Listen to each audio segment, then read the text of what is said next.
If the মিন, খুব পরীক্ষায় আসে অঙ্কটা, খুবই পরীক্ষায় আসে। ইফ দ্য মিন, মিন মানে হচ্ছে কি, মিন মানে হচ্ছে গড়। If the mean of 5 observation, observation মানে হচ্ছে দৃশ্য, নাটকের দৃশ্য। এবার ভাবুন, অঙ্কের আবার নাটক।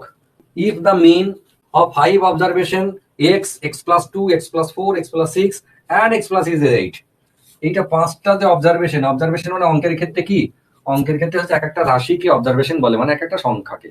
সেই সংখ্যা কে কে বলেছে, এক্স একটা, এক্স প্লাস 2 একটা, এক্স প্লাস 4 একটা, আর এক্স প্লাস 6 হলো, এক্স প্লাস 6।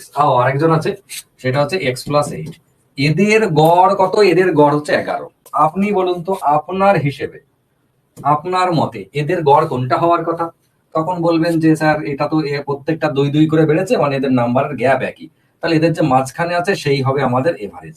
এক্স প্লাস 4 এর সমানই হচ্ছে এভারেজের জায়গা, তাহলে এটাই হচ্ছে 11, কেননা এ হচ্ছে এভারেজ, হলো এ হচ্ছে 11। এবার এখান থেকে আমরা লিখতে পারি এক্স প্লাস 4 সমান 11। তাহলে এক্স সমান, এক্স এর মান কত? আমরা সুন্দর করে লিখতে পারি, এক্স এর মান হচ্ছে 7, 7 আর 4 11, এক্স এর মানটা 7 পেলাম, ব্যাস।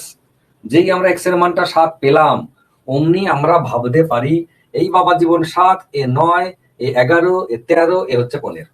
ঠিক আছে, নেক্সট আমাদের কি জানতে চেয়েছে এবারে, এই যে x, x plus 2, x plus 4, এই যে এদের মধ্যে যে কজন রয়েছে, বাকি লাস্টের যে 3 জন, তার মধ্যে এই 3 জন আর জানতে চাইছে এভারেজ কত, এই লাস্টের 3টে অবজারভেশন, এদের এভারেজ কত জানতে চাইছে। আমরা এক্স এর মানটা তো পেয়ে বসেছি 7, কিন্তু এই যে 3 জন, এই 3জনেরও তো নিজেদের মধ্যে গ্যাপ একই, তাহলে এদের মধ্যে এভারেজ কে? এদের মধ্যে এভারেজ হচ্ছে এই বাবা জীবন, এই বাবা জীবন হচ্ছে এভারেজ। তো তাই যদি হয় এভারেজ, এক্স এর মানটা কত ছিল? এক্স এর মানটা 7 ছিল, তাহলে এইটা 7 প্লাস 6 সমান কত? ফাইনালি 13। এভারেজ কত? ফাইনাল উত্তর হচ্ছে 13। এটা তো নিজেরাই পারি আমরা।